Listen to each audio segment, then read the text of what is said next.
수험생 여러분 안녕하십니까. 지적에두의 송료입니다. 자, 이번 시간은 2024년도 지방직 9급에서 출제됐었던 지적측량학 기출문제 함께 풀어보고 관련 내용들 정리하는 그런 시간을 갖도록 하겠습니다. 먼저 분석을 잠깐 보게 되면은요. 우리가 지적측량을 공부하는 데 있어서 가장 중요한 것 중에 하나가 뭘까요?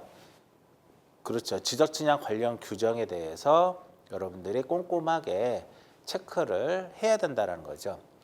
전반적으로 20문제 중에 지적측량 관련 규정에서 5문제가 나왔고요. 나머지 기타 5문제가 출제가 됐고, 보통 해마다 계산 문제는 한 4문항 정도, 4문제에서 많게는 한 6문제 정도가 이제 출제가 되는데, 2024년도에서는 4문항 정도가 이제 출제가 됐고요. 전반적으로 뭐 계산 문제 좀 이따 풀어보겠지만 난이도가 높은 그런 계산 문제는 없었다, 이렇게 볼 수 있고요. 관련 규정에서는 공간 정보의 구축 및 관리 등에 관한 법률에서 3문제, 지적측량 시행 규칙에서 6문제, 해마다 우리가 지적측량 시행 규칙에서 가장 출제 빈도가 높고요. 제조사에 관한 특별법에서 2문제, 제조사 측량 규정에 3문제, 그 제조사와 관련된 문제가 3문항 정도가 출제가 됐다, 이렇게 볼 수 있고요. 그 다음에 GNSS에 의한 지적측량 규정에서 2문제, 업무 처리 규정에서 1문항이 출제가 됐고요. 기타 지적측량 관련 규정 외에 오차론에서 1문제, 거리에서 1문제, 각측량에서 1문제, 사진측량에서 1문항, 그다음에 방위각과 관련된 문제가 1문제가 이제 출제가 됐고요. 결국은 계산 문제는 기타와 또 밀접한 관련이 있고요. 사진측량에서 비행고도 구하는 문제, 또 방위각은 결국은 좌표에 의해서 방위각 구하는 문제, 종선오차라든지 횡선오차가 발생했을 때 종선오차 배부에 대한 것과 평판측량에서 도선법을 했을 때 폐색오차가 발생했을 때 그 폐색오차를 배부하는 문제. 자, 4문항 정도가 계산 문제가 나왔는데 기출 4문제를 보게 되면 지금까지 시험에 출제됐었던 그 계산 문제와 크게 다르지 않게 출제가 됐다, 이렇게 볼 수 있을 것 같아요. 자, 1번부터 봅니다. 지적기준점 표지의 설치 기준이다 옳지 않은 것은 눈에 뭔가 딱 보이죠. 일단 지적 삼각점 표지니까 얼마가 될까요? 2에서 5km가 되는 거고, 2번 지적 삼각 보조죠. 근데 다각망 도선이니까 0.5에서 1이 될 것이고, 도근점의 경우에는 점간의 길이가 몇 미터가 될까요? 점간의 길이가 500m죠. 자, 기존에는 30에서 300m 이하인데 지금은 이제 법이 개정이 되면서 500으로 보셔야 되겠죠. 그래서 정답은 몇 번이다? 3번이고요. 4번 지적소관청은 연 1회 이상 지적기준점 표지의 이상 유무를 조사해야 된다. 자, 여기서 하나 체크할 것은 이 부분이죠. 도근점 개정됐다라는 거. 다만 위성 측량 방법을 통해서 지적 도근점 표지를 설치하고자 하는 경우에는 점 간의 거리를 제한하지 않을 수 있다는 거. 1번의 정답은 3번. 그 다음 2번 GNSS 관측 데이터의 저장과 교환에 사용되는 세계 표준의 자료 형식을 무엇이라 그래요? 라인X다라고 얘기를 하죠. GNSS에 의한 지적측량 규정 제3조의 용어의 정의의 12호의 라인X에 대한 용어를 정의를 하는데 그대로 시험에 낸 거예요. 이러한 라인X 파일의 구성은 관측 파일이 있고 궤도 파일이 있고 기상 파일로 구성이 되어 있고요. 이러한 또 헤더 부분에는 관측 전명, 안테나의 높이, 날짜, 그 다음에 수신기명 이런 것들이 들어가고요. 그 다음에 이 라인X 파일에는 반송파, 주파수라든지 뭐 위성의 개수라든지 에포크라든지 이러한 GNSS에서 측량해서 우리가 얻어줄 수 있는 그런 내용들이 다 포함이 되어 있고요. 편집이 가능하다. 2번의 정답은 4번입니다. 그 다음 3번 세부 측량의 검사 항목이 아닌 것은 눈에 딱 들어오나요? 그렇죠. 3번이죠. 각과 거리의 정확 여부는 기초 측량의 검사 항목이에요. 자, 기초 측량의 검사 항목을 우리가 정리하기 위해서는 이 기초 측량의 순서에서 제가 검사 항목을 끄집어내자 그랬죠. 먼저 계획 단계에서 검사 항목을 딱 끌어내면 기준점 설치망, 기준점 그 망 구성의 적정 여부, 남목이에요. 그 다음에 답사 선점 조표에서는 기준점의 선점 및 표지 설치의 정확 여부. 표지 설치라는 게 조표에서 우리가 표지를 설치하는 과정이 바로 조표가 되겠고요. 그 다음에 관측에 있어서는 우리가 뭐를 할까요? 관측을 하게 되면 기계를 기지점에다 세우죠. 기지점 사용의 적정 여부하고 각과 거리를 관측하니까 각과 거리의 측정 여부. 그 다음에 계산해야 되겠죠? 계산의 정확 여부. 그 다음에 지적기준점 성과와 기지 경계선과의 부합 여부. 이러한 것들이 바로 뭐냐면 기초 측량의 검사 항목이 돼요. 그럼 이제 세부 측량의 검사 항목을 보게 되면 측량 준비 파일 측량하고 결과도 나오기 때문에 일단 기초 측량하고 공통으로 사용되는 거 기지점 사용의 적정 여부는 기초 측량뿐만 아니라 세부 측량에서도 검사 항목에 해당이 되고요. 준비 파일 결과도 작성의 적정 여부. 그 다음에 결과도를 통해서 우리가 면적도 측정하죠.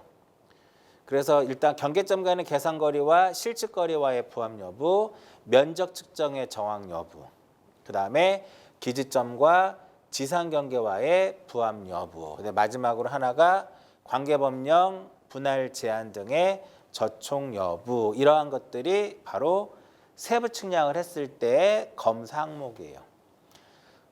기초 측량의 검사 항목과 이 세부 측량의 검사 항목은 최근 들어서 꾸준하게 계속적으로 시험에 이제 출제가 되고 있죠.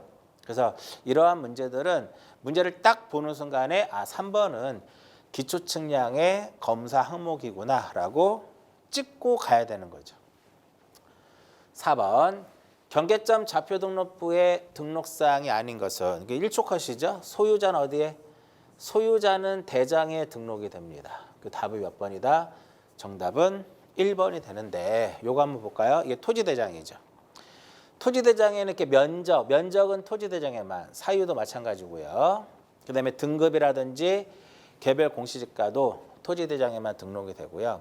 이때 이 부분을 지워볼게요. 이 부분을 지우고 이 부분을 지우고요.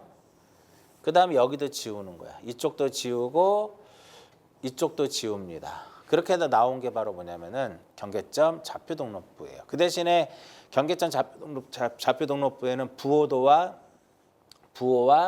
좌표가 들어가는 거죠. 좌표가 이렇게. 그리고 부호도 이렇게 기록이 됩니다. 고유번호는 우리가 어디에 등록이 되지 않아요? 그림에는 등록이 안 되죠. 고유번호는 그림에는 등록이 안 됩니다. 여기서 말하는 그림이라고 하는 것은 지적도와 임야도죠. 지적도와 임야도를 제외한 나머지 지적 공부에는 고유번호가 다 등록이 되고요. 경계점 좌표 등록부에 좌표가 등록이 안 되면 안 되겠죠. 그리고 장번호 들어가고 장번호가 이렇게 들어갑니다. 그래서 소유자는 어디에 등록된다? 소대장. 소유자는 대장에만. 여기서 대장이라고 하는 것은 토지대장, 임야대장, 공유전명부, 대지권 등록부를 뜻하는 겁니다. 정답은 1번이고요. 그 다음에 5번. 경계점 좌표 등록부, 그러니까 경위 측량으로 세부 측량했을 때 측량 준비 파일에 포함될 사항이 아닌 것은 눈에 뭐가 딱 들어오죠? 이것도 1초 컷이에요. 문제 읽고 바로 답이 보여야 되는. 정답은 몇 번이다? 정답은 4번입니다. 자, 그러면 경위 측량 방법에 의해서 세부 측량을 했을 때 측량 준비 파일에는 어떠한 내용들을 포함하느냐. 먼저 도각선 및 수치가 들어가겠죠. 도각선과 그 수치가 들어가고요. 그 다음 두 번째, 측량 대상 토지의 경계와 경계점의 좌표, 부호도 지번, 지목 들어가고요. 인근 토지의 경계와 경계점의 좌표와 부호도와 지번 지목이 이렇게 들어갑니다. 그 다음에 지적기준점 및 그 번호와 지적기준점 간의 방위각과 거리가 들어가죠. 이런 식으로. 요게 지적기준점, 요게 방위각과 거리죠. 방위각과 거리는 거리와 방위각은 붉은색으로 하고요. 기준점 번호가 들어갑니다. 그리고 경계점 간의 계산거리가 들어가요. 경계점하고 경계점 간에 뭐가 들어간다? 계산거리가 들어가고요. 그 다음에 행정구역선 및 그 명칭. 행정구역선과 그 명칭이 측량 준비도에 들어가는 거죠. 자, 이러한 내용들이 대표적으로 경위 측량 방법에 의해서 세부 측량했을 때 그 준비 파일에 포함될 사항이에요. 그래서 이거를 조문에 있는 내용, 이거를 외우지 마시고요. 대략적으로라도 여러분들이 도면을 한번 그려보라는 거죠. 준비 파일을, 준비도를 그려보면서 하나하나씩 이렇게 해보시면 충분히 여러분들이 준비 파일에 포함되어 있느냐, 포함되지 않느냐라는 문제가 나왔을 때 답을 찾을 수가 있을 겁니다. 그럼 도각선의 신축량이 0.5mm 미만이 아니라 또 이상이죠. 이상일 경우에는 신축량하고 보존계수를 기록하는데 이것은 경위 측량에 의해서 세부 측량을 하는 경우가 아니라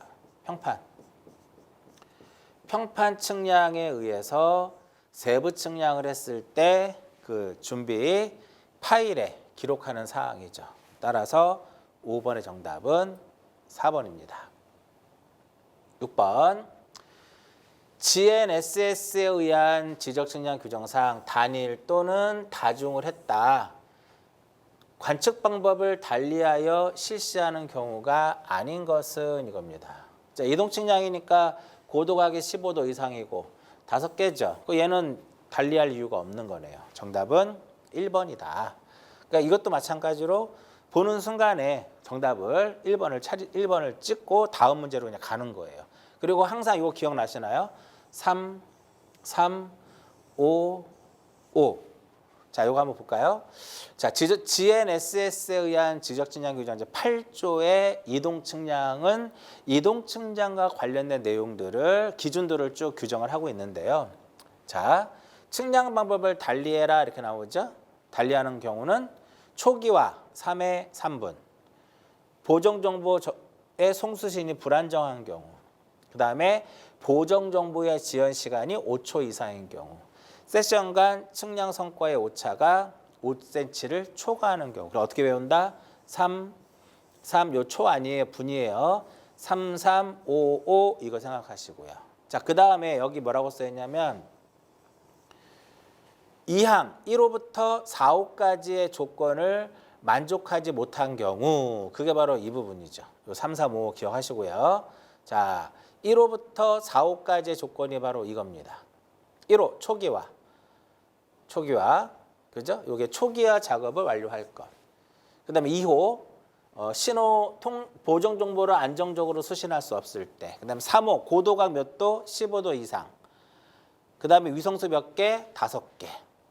4호 관측 중지 나오죠. PDOP 3, 수평 3, 수직 5.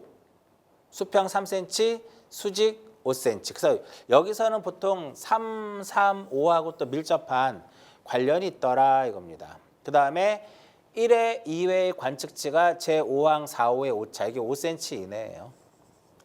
자, 이럴 경우에는 1회 관측치를 기준으로 해서 결과부에다가 작성을 한다. 시험에 맨날 평균치를 쓴다고 나오죠. 따라서 정답은 몇 번이다? 정답은 1번은 조건을 만족을 하기 때문에 관측 방법을 달리해서 관측하는 경우가 아니죠. 자, 7번 봅니다. 자, 일단 키워드는 배가법이에요. 그죠? 그리고 절대값의 합 600 나왔고 종손오차가 플러스 0.2니까 마이너스 보정을 해야 되겠죠.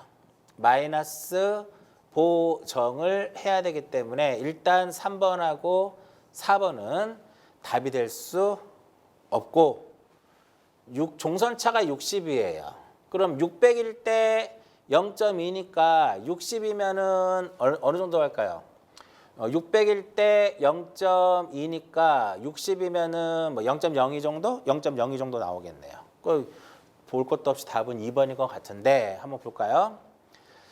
자, 우리가 종손오차하고 횡손오차를 배부할 때 배가법이죠. 배가법이면 어떻게 배부? 배가법의 경우는 거리의 정밀도보다 각의 정밀도가 클 때고 방위가법은 거리와 각이 같은 경우죠. 그래서 배가법일 때는 트랜시 법칙을 쓰고 방위가법일 때는 컴퍼스 법칙을 씁니다. 그 트랜시 법칙은 종선차 또는 횡선차 비례배부, 방위가법은 거리의 비례배부예요. 항상 이거 기억나시나요, 여러분들? 우리 공부할 때 큰 동그라미 분의 작은 동그라미에다가 곱하기 오차 이거 기억나시죠? 여기는 시그마의 개념이에요. 600이 되겠죠. 60이에요. 그죠? 오차 얼마? 0.2. 이거 계산하면 얼마 나오면 0.02가 나오는데 오차가 플러스가 나왔으니까 무슨 보정해 줘야 돼요? 마이너스 보정을 해야 된다. 그럼 60에서 얼마를 빼야 돼? 0.02를 빼야 되겠죠. 따라서 정답은 2번. 이 문제도 처음 나오는 문제가 아니야. 그렇죠?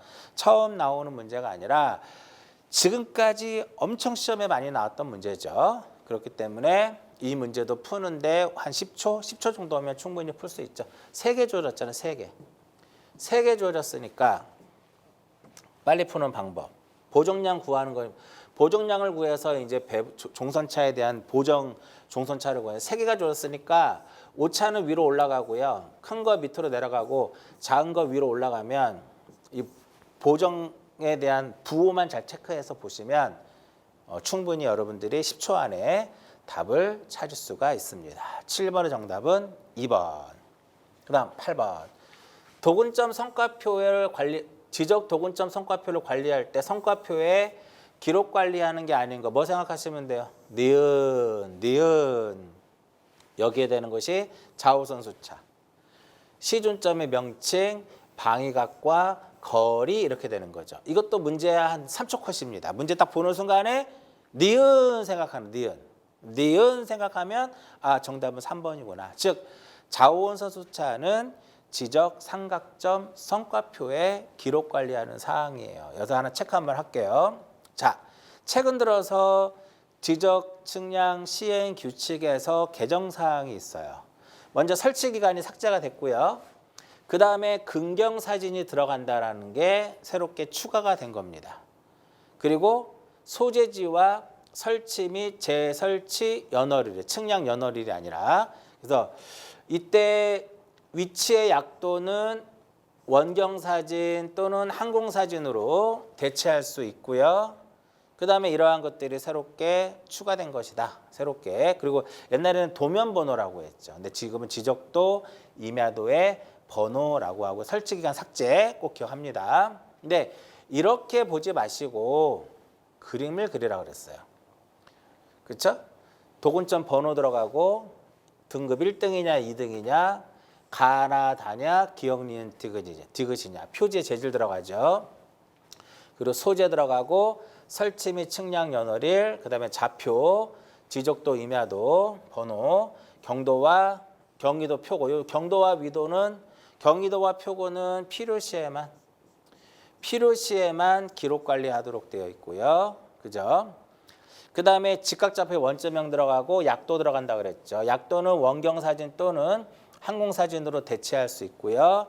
조사와 관련된 내용들, 조사 연월일, 조사자의 직위성명, 조사 내용 이거를 한번 딱 여러분들이 그려 보시라 이겁니다. 이제 도면 번호가 이렇게 바뀌었다고 말씀드렸고요. 여기서 설치 및 재설치 연월일로 바뀌었고요. 그다음에 여기에 보면 위치 약도가 새롭게 추가됐다라는 거. 근데 근경 사진 요거 들어가는 거죠. 자, 이렇게 해서 정답은 좌우선 수차. 정답은 3번입니다. 8번.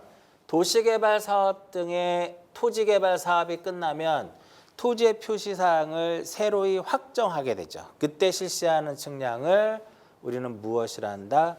지적 확정 측량이다 라고 합니다. 정답은 2번. 10번. 자, 평판 측량에서 지상경계선과 도상경계선과의 부합 여부를 확인하는 방법 몇 개가 있나? 4개가 있죠? 일단 눈에 보이는 게 정답은 4번이고요. 현형법, 거리비교 확인법, 그 다음에 도상언어기회법, 지상언어기회법. 그런데 최근 들어서 지적증량 시행 규칙에서 이 현형법과 지상언어기회법, 도상언어기회법, 거리비교 확인법에 대한 그 개념을 공부하는 어떤 수험생이라든지 수험생을 위한 것 같아요. 정의를 내려놨죠. 자, 현형법은 지적공부에 등록된 현황과 지상의 현황을 대조하여 비교적 변형이 되지 않는 토지 경계선을 임의의 측점에서 측정한 후에 도상경계선과 지상경계와 부합 여부를 확인하는 방법이고요. 지상언어기회법은 도상거리를 이용해서 도상거리를 축척을 통해서 지상거리로 환산한 다음에 지상에서 원호를 그리는 겁니다. 그래서 도상에서 기지점에서부터 대상 지점까지 거리를 측정하여 측정된 기점까지의 거리를 반지름으로 지상의 원호를 그리는 거예요. 그러니까 도상거리를 측정을 해서 그럼 축척을 알니까 지상거리를 바꿀 수 있죠. 지상에서 원호를 그리는 거고, 반대로 도상언어기회법은 지상에서 거리를 측정을 해서 축척을 이용을 해서 도상거리로 바꾼 다음에 도상에서 원호를 그리는 거예요. 근데 거리비교 확인법은 지상거리 측정하고 도상경계선과 지상경계선의 거리를 비교해서 우리가 확인하는 방법이 거리비교 확인법입니다. 자, 그래서 정답은 역시 이것도 1초 컷이에요. 4번 방위각법. 11번 직각좌표를 표시하는 투영법은 TM이죠. 정답은 1번이고요. 시행령 별표 2에 보면 직각좌표는 TM 투영법에 의한다 이겁니다. 횡단 머케이더 방법이라고 하죠. 이때 직각좌표의 원점의 좌표는 수치는 0,0이 되는 거고요. X축은 좌우선과 일치하는 거고 진북 방향을 정으로 하고 Y축은 X축에 직교하는 거죠. X축이고 Y축이고 진동 방향을 플러스로 하더라 이겁니다. 원래 가산 수치는 60만과 얼마예요? 60만하고 20만이 되는 거죠. 60만과 20만 메달을 가산 수치라는데 세계 측지계를 따르지 않는 지적 측량의 경우에는 50만과 20만으로 한다 이겁니다. 정답은 1번. 12번 지적 측량에서 관측과 오차에 대한 설명으로 옳지 않은 것은 모든 관측값에는 오차를 포함하고 있죠. 그것이 정오차든 우연오차든 과실이든 어찌됐든 우리 측량에는 그 참값이라는 게 존재하지 않기 때문에 관측값에는 오차를 포함하고 있습니다. 자, 이때 정오차는 오차의 발생 조건을 관측하여 보정할 수 있죠. 그 오차의 원인을 알고 방향을 알 수 있기 때문에 보정이 가능하지만 우연오차의 경우에는 오차의 발생 빈도, 크기, 부호를 알 수가 없어요. 보정이 불가능하고 정밀도는 관측값의 평균에 의해서 나타나는 것이 아니라 보통 우리가 정밀도의 개념은 평균값분의 오차 이렇게 표현이 돼야 되겠죠. 이것을 통해서 우리가 정밀도를 표현을 합니다. 정밀도라고 하는 것은 어떠한 관측의 정교성이라든지 균질성을 이제 표시하는 척도로 정밀도를 사용하고요. 관측을 했을 때 편차가 적으면 정밀하고 편차가 크면 정밀하지 못하죠. 이러한 정밀도는 관측 과정, 장비, 방법과 영향을 받게 되어 있고요. 4번은 보면 오차곡선 이렇게 평균값에 밀집되어 있다. 평균에 밀집되어 있으면 우리가 정밀한 거고요. 만약에 밀집하지 못하고 이렇게 퍼져 있다면 정밀하지 못하더라 이렇게 표현할 수 있습니다. 12번의 정답은 3번. 그 다음 13번. 광파거리 측정기 옳지 않은 것은 눈에 뭐가 보이죠? 극초단파. 극초단파를 사용하는 것은 전파거리 측정기입니다. 광파거리 측정기는 가시광선이라든지 적외선이라든지 레이저 광선을 이용을 하는데 전파거리 측정기는 극초단파를 사용을 합니다. 보통 우리 광파거리 측정기는 중단거리에 주로 많이 사용을 하고요. 전파거리 측정기는 장거리용에 주로 많이 사용을 합니다. 광파의 가장 큰 단점은 기상적 영향을 받아요. 왜? 두 점 간의 시통을 필요로 하니까 기상적 영향을 받을 수밖에 없는 거고요. 이와 반면에 전파거리 측정기는 주국과 종국에서 서로 전파를 송수신하기 때문에 기상적 영향을 받지 않아요. 그 대신에 이러한 송전선이라든지 고압선이라든지 항공기라든지 그러한 부분에 영향을 받는다라는 거고요. 광파는 요즘에 우리가 1인 측량 기계로 토탈 스테이션 같은 거 1인 측량 기계 가지고 세워놓고 내가 프리즘을 가지고 이렇게 움직이면 토탈이 프리즘을 따라와요. 그래서 1인으로도 할 수 있고 만약에 또 역시 목표점에 프리즘이 설치되어 있다면 한 사람이 또 가능하죠. 최소 한 명으로 할 수 있고 이와 반면에 전파는 주국에 한 명, 종국에 한 명, 각각 한 명이 필요하니까 두 명이 필요한 거고요. 한 변을 조작할 때 광파는 짧고 전파는 길다 이렇게 보는 겁니다. 자, 최소 한 명으로 할 수 있고요. 시준이 필요하죠. 왜? 프리즘을 시준해야 되니까.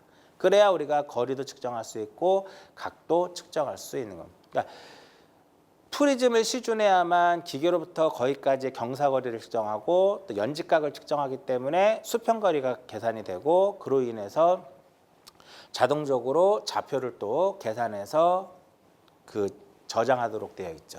그 안개라든지 비의 영향을 받습니다. 정답은 2번. 보통 이제 광파거리 측정기에서 시험에 가장 잘 나오는 것은 거리에 비례하는 것과 거리에 반비례하는 것 구분하는 문제 많이 나오죠. 참고하시고요. 14번. 제조사. 지적 제조사에 대한 설명이다. 옳지 않은 것은 뭐 1번 맞고 뭐 2번도 맞는 것 같고. 제조사 사업은요. 시행자 누구예요? 지적 제조사 시행자는 지적소관청이 지적 제조사 사업을 시행을 하게 돼요. 정답은 3번인 것 같은데 한번 볼까요? 제적 목적. 목적은 국토를 효율적으로 관리하고 재산권을 보호하는데 실제 현황과 일치하지 않는 지적공부의 등록상을 바로잡고 종이 지적을 디지털 지적으로 전환케 하는 사업이 바로 뭐다? 제조사 사업인데요. 요 내용이죠. 이게 바로 제조사 사업. 여기도 같이 써 있고요. 그 다음에 제조사 지구라고 하는 것은 지적 제조사 사업을 시행하기 위해서 지정 고시된 지구를 뜻하고 시도지사가 지정권자고요. 토지 현황 조사라고 하는 것은 필지에 대해서 토지 표시라든지 소유자, 그다음에 기타적인 내용들을 조사하는 것을 토지 현황 조사다라고 얘기를 합니다. 자, 지적 제조사 사업의 시행은 누가 한다? 시행자 누구라 그랬어요? 제가 지적 소관청이다라고 얘기를 했죠. 그런데 이것을 책임 수행기관에게 위탁을 하게 됩니다. 위탁할 때는 책임 수행기관의 명칭, 제조사 지구의 명칭, 위치 면적, 그다음 위탁할 조사 측량에 관한 사항을 고시하도록 되어 있어요. 그래서 수행기관이 다시 대행을 시킵니다. 누구한테? 지적진의 업자에게 대행을 시키게 되는 거죠. 자, 그러면 1번은 설명해드렸고요. 현황조사에는 소유자, 토지의 표시 이런 것들을 조사한단 말이죠. 그리고 4번에 보시면 지적제조사 사업에 대해서는 지적제조사특별법은 다른 법률에 우선하여 이를 적용하고 자, 어디다 틀렸다고요? 시행, 지적제조사 시행은 누가? 지적소관청이 시행자가 됩니다. 정답은 3번. 15번. 제조사 측량 규정상 면적 결정에 대한 설명이다. 이 중 옳지 않은 것은 자, 지적 제조사 측량 규정 제10조 면적 산정을 보게 되면 면적을 산정할 때는 공간정보의 구축 및 관리등여러 법률 시행령 제60조 제1항 2호에 따라서 결정하는데 그 2호가 바로 뭐냐? 60조 1항의 2호가 바로 뭐냐면 이 부분이죠. 600분의 1인 지역과 경계점 좌표등록부 등록하는 지역의 토지 면적은 제곱미터 이하 한 자리 단위로 결정하되 0.1 제곱미터 미만의 끝수가 있을 때 0.05 제곱미터 미만일 때는 버리고 초과할 때는 올리고 정확히 0.05인 경우에는 구하려는 끝자리의 숫자가 0 또는 짝수일 때 버리고 홀수일 때는 올리고 0.1 미만일 때 0.1이더라 이겁니다. 바로 이 규정이 되는 거죠. 자, 이거를 표로서 정리한 게 바로 이 부분이에요. 자, 그러면 일단 2번이 틀렸고요. 좌표 면적 계산법으로 계산을 하고요. 1000분의 1 제곱미터까지 계산을 해서 100분의 1이 아니라 10분의 1이죠. 10분의 1인데 2024년도 기준으로는 2번이 정답이에요. 그런데 이제는 법이 바뀝니다. 우리가 600분의 1하고요. 경계점 좌표등록부 비치지역은 600분의 1하고 경계점 좌표등록부 비치지역은 1000분의 1에서 100분의 1로 바뀌었죠. 이때 당시에는 이제 10분의 1로 보고요. 제곱미터 이하 한 자리 받고 0.1 미만일 때는 0.1이더라 이겁니다. 정답은 2번. 그 다음 16번. 초점거리가 15cm고 600분의 1일 때 비행고도를 구하시오. 자, 초점거리 F 주어지고요. M이 주어졌고 그 다음에 H가 주어졌으니까 이 공식 기억나시나요? 축척 M분의 1 이꼴 H분의 F더라. H 어떻게 구하면 돼요? MF로 풀면 되겠죠. 600 곱하기 0.15니까 얼마가 될까요? 90m가 정답이 되겠네요. 자, 여기서 이렇게 요거 H고 MF로. 그죠? 여기 비고가 있는 경우는 아니잖아요. 이 H가 있는 경우가 아니잖아. 그죠? 그래서 이 문제는 이 식에 의해서 풉니다. 얼마가 될까요? 90m가 됩니다. 가장 기본적인 사례 측량에서 우리가 가장 기본적으로 알고 있는 것을 통해서 문제를 해결하면 돼요. 17번 세타. 도북을 기준으로 해서 진북의 요 사이각을 뭐라 그래요? 진북 방향각. 그냥 거의 답이 보이는 거죠. 한번 볼까요? 원점이 있고 원점의 서쪽에 있을 때 A, B가 있으면 원점의 좌우선 방향을 뭐라 그래요? 원점의 좌우선 방향을 도북이라 하고 이것의 평행한 방향을 우리는 도북이다라고 얘기를 합니다. 그 다음에 좌우선 방향 진북이죠. 그래서 도북 기준 진북과의 요 사이각 이걸 무엇이라고 하냐면 진북 방향각 이렇게 얘기해요. 반대로 진북 기준 도북과의 요 사이각 이것을 우리는 무엇이라고 하냐면 이것을 좌우선 수차 이렇게 얘기를 합니다. 그래서 진북 방향각과 좌우선 수차는 절대값은 같은데 부호가 반대가 돼요. 여기서는 부호가 진북 방향각은 원점에서 서쪽에 있을 때 부호가 플러스 부호고요. 좌우선 수차는 마이너스 부호를 갖습니다. 자, 이제 동쪽으로 가게 되면 도북, 진북. 요게 진북 기준 도북과의 사이각 진북 방향각. 도북 기준 진북과의 사이각 진북 방향각. 진북 기준 도북과의 사이각 좌우선 수차. 정답은 2번이죠. 이 경우에는 진북 방향각의 부호가 마이너스고 좌우선 수차의 부호는 무엇이 된다? 플러스가 되더라 이겁니다. 그래서 진북 방향각과 좌우선 수차는 절대값은 같고 부호 반대. 원점 기준 서쪽일 때는 진북 방향각 플러스 좌우선 수차 마이너스. 원점 기준 동쪽일 때는 진북 방향각 부호 마이너스 좌우선 수차 플러스. 자, 18번 볼게요. 경계 결정의 우선순위는요. 현실 경계를 기준으로 해서 먼저 하고요.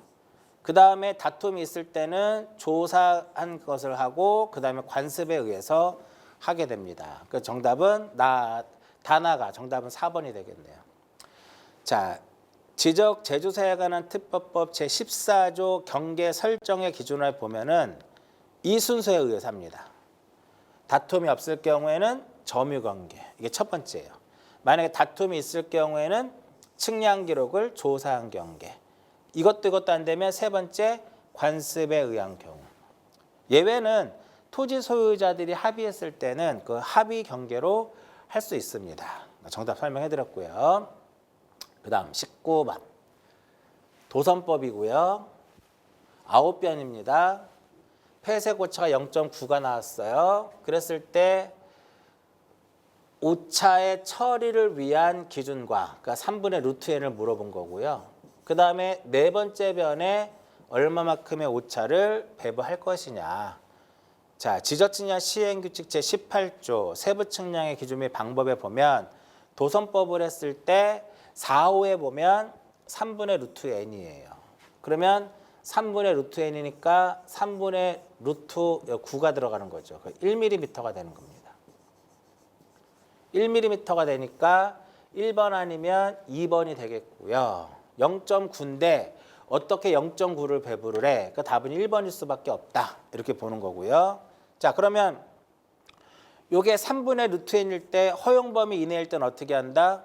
변의 수에 비례해서 변의 수에 비례해서 배부를 하게 돼요. 그래서 이렇게 되는 거죠. 전체 요게 변이 몇 개다? 9개예요. 9개인데 0.9예요. 그랬을 때 네 번째 변에는 얼마가 될 것이냐? 그러니까 9개일 때 0.9다. 그러면 4개일 때는 4변일 때는 얼마가 될 것이냐? 그죠? 0.4 나옵니다. 정답은 1번. 공식 외울 필요 없어요. 자, 쉽게 계산 문제를 한번 풀어보면 숫자 몇 개? 하나, 둘, 세 개 주어졌죠? 이렇게. 그죠? 그리고 일단 오차는 분자로 가고요. 2개 남았어. 큰 거 내려오고 작은 거 위로 올라가면 돼요. 이해하셨나요? 따라서 정답은 1번입니다. 자, 마지막 20번.